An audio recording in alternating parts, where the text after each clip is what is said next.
Durante todos estos años que he estado en las filas del ejército, en más de una ocasión me han preguntado si me he enfrentado a nahuales o brujas, y aunque no puedo hablar mucho de ello porque muchos de estos encuentros se pueden clasificar como secretos, tampoco podría negarles que hemos tenido muchas experiencias que se podrían considerar como fuera de lo común, para las cuales no tenemos una respuesta lógica o racional, motivo por el cual lo que te contaré en este momento será bajo la petición de mucha discreción, con el fin de preservar la identidad de nuestras operaciones y de mis compañeros. Aquella noche estábamos cerca de Chilpancingo de los Bravo, Guerrero, en algún punto entre Acahuizotla y Palo Blanco. Estábamos prácticamente estrenando un Humvee, unos carros blindados especiales contra emboscadas y ataques de minas.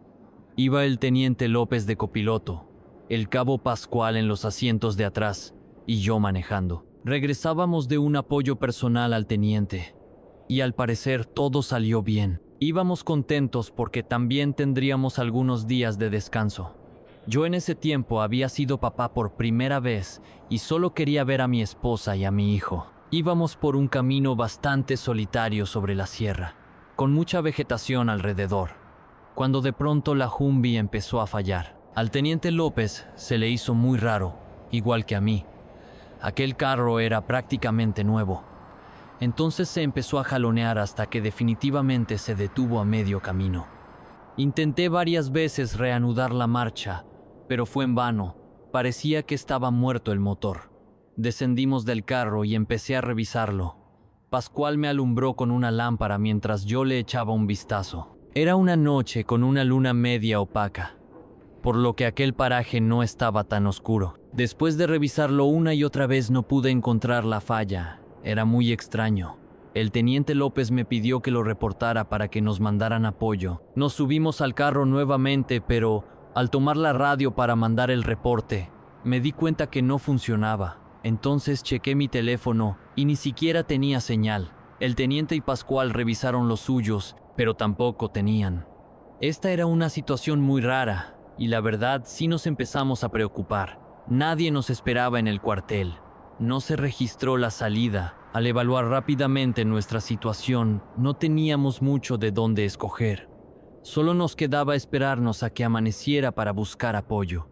Así que nos acomodamos lo mejor que pudimos en los asientos de la camioneta. Parecía una noche tranquila, pero en ese momento se empezaron a escuchar muchos aullidos a lo lejos sobre los cerros.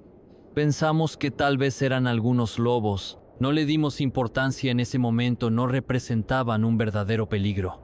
Estábamos en una camioneta blindada, así que nos alzamos de hombros, y aunque los aullidos se siguieron escuchando por un rato más, después cesaron. Todo quedó en silencio. Al poco rato empezamos a sentir que la temperatura descendía drásticamente. Eso sí que era bastante extraño. Estábamos en tierra caliente. Incluso llegó un momento en que todos estábamos tiritando de frío. Descendimos del carro y empezamos a juntar algo de leña de los alrededores para encender una pequeña fogata. Nos arremolinamos a su alrededor buscando calentarnos un poco. En ese momento se empezaron a escuchar nuevamente aquellos horribles aullidos, pero esta vez parecían estar muchísimo más cerca. Eso nos puso en alerta. Así que pasamos por algunos minutos de tensión, pero también se fueron apagando poco a poco otra vez. Nos relajamos y nos volvimos a sentar alrededor de la fogata. No teníamos mucho ánimo de charlar, así que permanecimos en silencio por un momento. Entonces Pascual se paró y nos dijo que iría al baño, y caminó hacia unos arbustos detrás de la camioneta. Yo seguía buscando señal con mi teléfono, y fue entonces cuando escuchamos los gritos aterrados de Pascual. Seguidamente el teniente López y yo nos levantamos de un salto y con nuestras armas listas, nos fuimos corriendo hacia donde lo habíamos visto irse.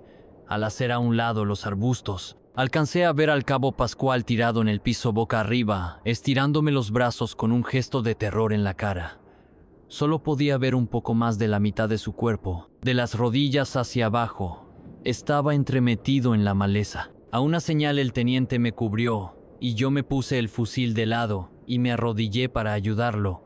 Y cuando estaba a punto de agarrarlo, algo lo jaló hacia dentro del forraje, En un afán por rescatarlo, me aventé sobre él y alcancé a sujetarlo de los antebrazos.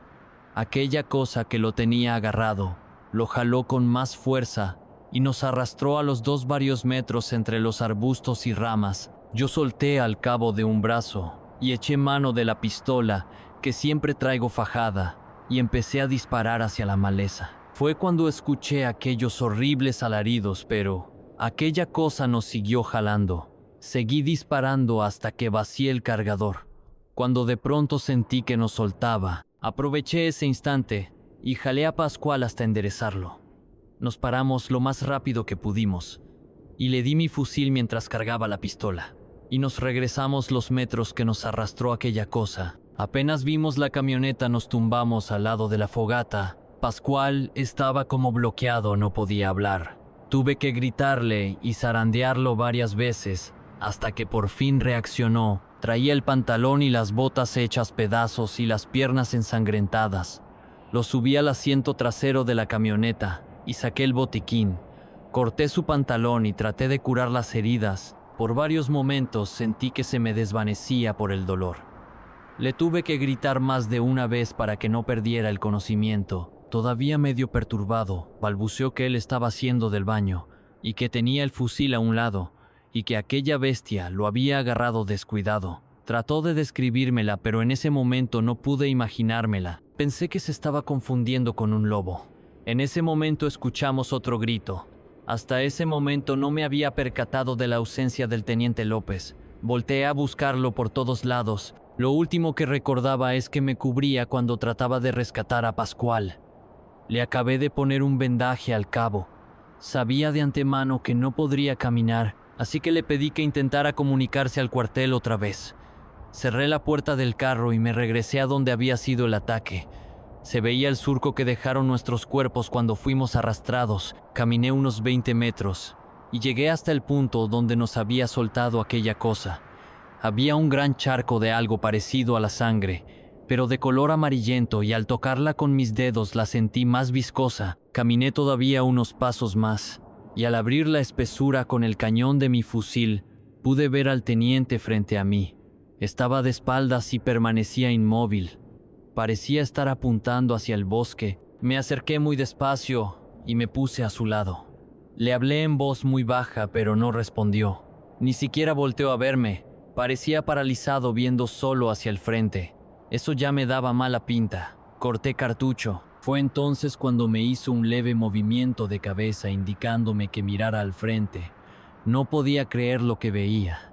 Sobre la espesura, a pesar de la poca luz de la luna, pude distinguir al menos una decena de sombras como de lobos, pero mucho más grandes y con algo parecido a cuernos sobre sus lomos. Lo más aterrador era que parecían estar parados en sus dos patas traseras. Todos gruñían. Sus hocicos entreabiertos dejaban ver sus enormes colmillos que sobresalían entre la oscuridad. El teniente López me miró de reojo aterrado. Los dos sabíamos que solo teníamos una posibilidad para salir de ahí con vida, la cual era salir corriendo. Soltó el gatillo del rifle y empezó a contar con los dedos del 3 hacia atrás. Al bajar el último dedo dimos media vuelta lo más rápido que pudimos y corrimos con todas nuestras fuerzas hacia la camioneta. Yo pisé una piedra que estuvo a punto de hacerme caer. En ese instante solo pensé en mi esposa y en mi hijo, pero el teniente me alcanzó a sostener y me jaló. Seguimos corriendo. Solo escuchábamos el alboroto entre la maleza, el rompedero de ramas y los bufidos enardecidos de aquellas bestias que nos perseguían. A lo lejos vimos la camioneta. Aquellos últimos pasos se me hicieron tan largos. Luego abrí la puerta de atrás del lado donde estaba el cabo Pascual y lo aventé para meterme. Y el teniente López se subió en la parte delantera del lado del conductor. En ese momento la fogata se apagó, como si fuera una simple vela. La poca luz de luna se perdió entre las nubes. Todo quedó completamente oscuro y en silencio por un segundo.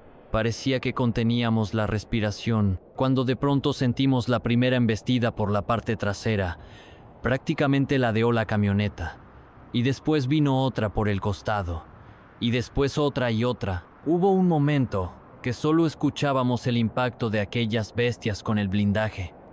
De pronto, una de aquellas bestias cayó sobre el cofre Sus patas parecían de caballo o cabra, y parte de sus piernas y dorso parecían humanas.